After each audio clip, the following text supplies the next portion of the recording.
Now, I do a lot of reading, a lot of research. I like to understand people as well as technology. I like to tell stories. I do talk a lot, I admit, but I like to tell stories. And I came across this statistic.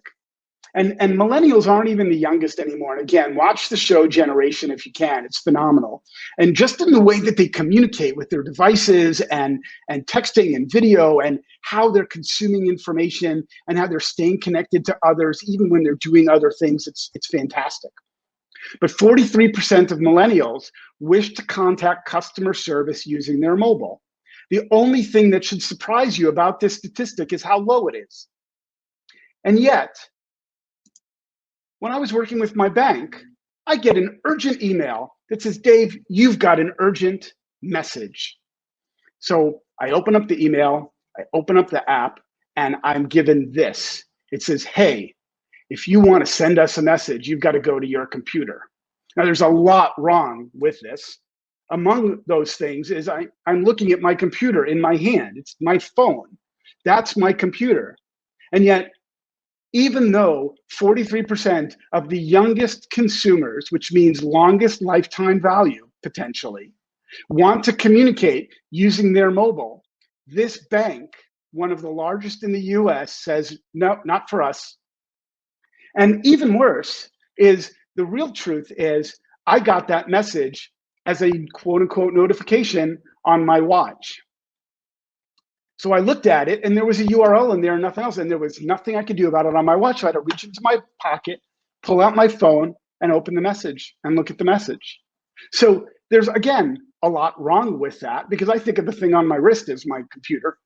And what I've done, by the way, through the presentation, if you see it afterwards, is I've got links at the bottom. If I refer to something, I'm often referring to or giving you the article. So like, hey, when they're starting to focus on API security, I linked into the ZDNet article. This particular article is something I wrote a few years ago about enterprise notifications and how you can think about a model for notifications if you want to rethink how you communicate with your customers. But the end result is that this bank that I'm working with obviously doesn't understand modern technology. And I'll tell you that I happen to also work with this bank directly and peripherally. And the problem was that when they started doing web-based banking, they built the whole stack into their web stack, including security for messaging. And when that moved to mobile, and it was a slightly different architecture, that security didn't port over, and they cannot do secure messaging from the mobile device using that stack. They have not unbundled security from their customer communications, from their web presence, and from their retail presence. And so they are unable to move at the speed of the market. And by the way, this has been happening for 10 years. So it's not like, oh, it's been a year and they can't react. This has been 10 years. And we can talk about why and all that, and there's really good reasons for that. But I want you to know what you're looking when you see it. This is not about beating up any particular bank.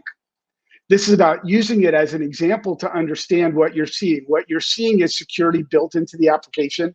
And as a result, even after 10 years of mobile and 5 years of watch, in fact, I got my first Apple Watch right before my daughter was born. She's turning 6. So the watch is 6 years old, and they still can't do watch notifications at this bank 6 years.